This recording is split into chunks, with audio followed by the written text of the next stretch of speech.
Panginoon. at sumaiyo rin. Ang mabuting balita ng Panginoon ayon kay San Juan. Papuri sa iyo, Panginoon. Madilim-dilim pa ng araw ng linggo, naparoon na si Maria Magdalena sa libingan. Naratnan niyang naalis na ang batong panakip sa pinto ng libingan. Dahil dito, patakbo siyang pumunta kay Simon Pedro at sa alagad na mahal ni Jesus at sinabi sa kanila, "Kinuha sa libingan ang Panginoon at hindi namin alam kung saan dinala." Si Maria ay nakatayong umiiyak sa labas ng libingan. Yumuko siya at tumingin sa loob.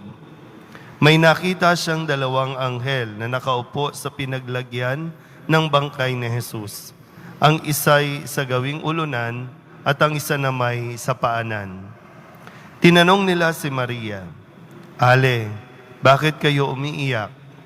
Sumagot siya, "Kinuha po nila ang aking Panginoon at hindi ko alam kung saan dinala."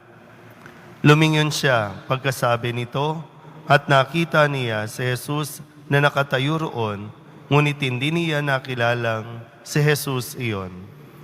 Tinanong siya ni Jesus, "Bakit ka umiiyak? Sino ang hinahanap mo?"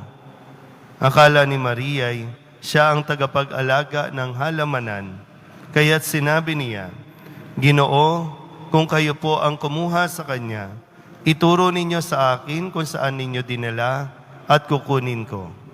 "Maria," ani Jesus. Humarap siya at kanyang sinabi, "Rabboni," ibig sabihin, "Huwag mo akong hawakan." Ang ibig sabihin, "Guro," "Huwag mo akong hawakan sapagkat hindi pa ako nakapupunta sa Ama," wika ni Jesus. "Sa halip, pumunta ka sa aking mga kapatid at sabihin mong aakyat ako sa aking Ama at inyong Ama, sa aking Diyos at inyong Diyos." Kaya't si Maria Magdalena ay pumunta sa mga alagad at sinabi, "Nakita ko ang Panginoon." At tuloy, sinabi sa kanila ang bilin ni Jesus. Ang mabuting balita ng Panginoon. Pinupuri ka namin, Panginoong Hesukristo. Isang magandang umaga po sa inyo lahat. Ngayon po ay kapistahan ni Santa Maria Magdalena. Sa kwento na sa ating ebanghelyo, isa si Maria Magdalena sa tinulungan ni Jesus na mapalaya mula sa 7 demonyo. No, yung sumapi kay Maria Magdalena. Sabi nila, si Maria Magdalena ay, kasi nasasanay na tayo na kapag Maria Magdalena ay isang prostitute. Pero si Maria Magdalena ay sa kwento sa Ebanghelyo, isa sa mga babaeng natulungan ni Jesus. At simula noon ay sumunod na siya kay Kristo para maglingkod, maging sa kanya mga alagad. So kung titingnan natin, si Maria Magdalena ay nakaranas ng pagtanggap, nakaranas ng pagmamahal.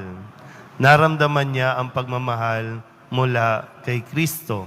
Kaya po, simula noon, andun na rin yung pagmamahal ni Maria kay Kristo. Yung pagmamahal na bilang isang Diyos, pagmamahal na walang makakatumbas sa pagmamahal ng isang tao. Kaya maganda rin pong pagnilayan ang tanong na ibinabato kay Maria Magdalena, "Bakit ka umiiyak?" So ngayon, maintindihan natin, umiiyak siya dahil nawala yung kanyang minamahal. Umiiyak siya dahil yung pag-asa niya ay nawala. Kaya nga, di ba, dahil mahal niya, andun na lang siya sa libingan. Parang yun na lang yung magiging buhay niya. No? Kaya pabalik-balik siya sa libingan para dala ng pabango ang bangkay ni Jesus.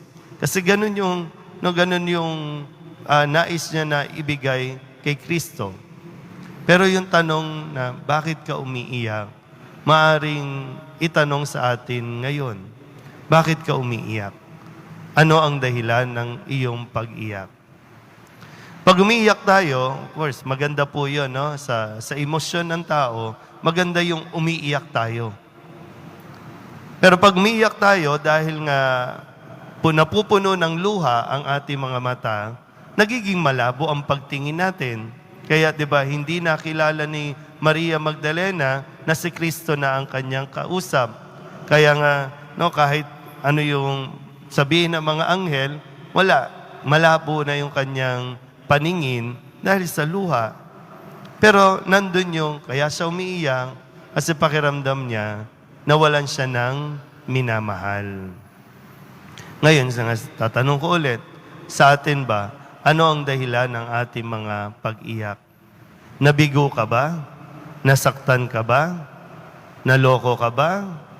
Ano ba? Inagawan ka ba? Kasi dito po, no, bahagi ng ebanghelyo natin, po pwedeng sabihin, no, si Maria, hindi siya po pwedeng manatili sa kalungkutan. Hindi siya pwedeng manatili sa kabiguan. Hindi siya pwedeng umiyak na lang ng umiyak. Kasi may mission siya na dapat gawin. Kaya nga, 'di ba, sabi, Maria, pumunta ka pumunta ka sa mga alagad at sabihin mo, nakita mo ang Panginoon. O kung dito, sa karanasan natin, mahirap po kung lagi na lang tayong iiyak ng iiyak. Na para bang walang kakayahan ng Poong Nazareno na aliwin ka, pasayahin ka. Na sana pumasok ka dito na umiiyak, pero aalis ka dito ng maluwag ang dibdib, may kapayapaan, para magampanan mo yung mission mo. Ang mission natin, ipakilala ang Poong Jesus Nazareno na nagmahal sa iyo at tumanggap sa iyo. Kahit gaano pa tayo kasama, kahit gaano pa tayo kawalangya, kahit gaano pa tayo nasaktan, nararanasan pa rin natin nawa ang Poong Jesus Nazareno sa bawat misa na ating pinupuntahan. Kaya baka nasasayang yung panahon na hindi ka makamove on. Baka nasasayang ang panahon na lagi ka na lang namumuhay ka sa sakit, namumuhay ka sa sama ng loob, sayang yung panahon. Mayroon tayong misyon na dapat gawin. Ipamalita, ipakita sa mga tao na naranasan natin ang Poong Jesus Nazareno. Tama na yung pag-iyak. Tama na yung pag-i-emote natin. Mayroon tayong dapat gawin. Amen?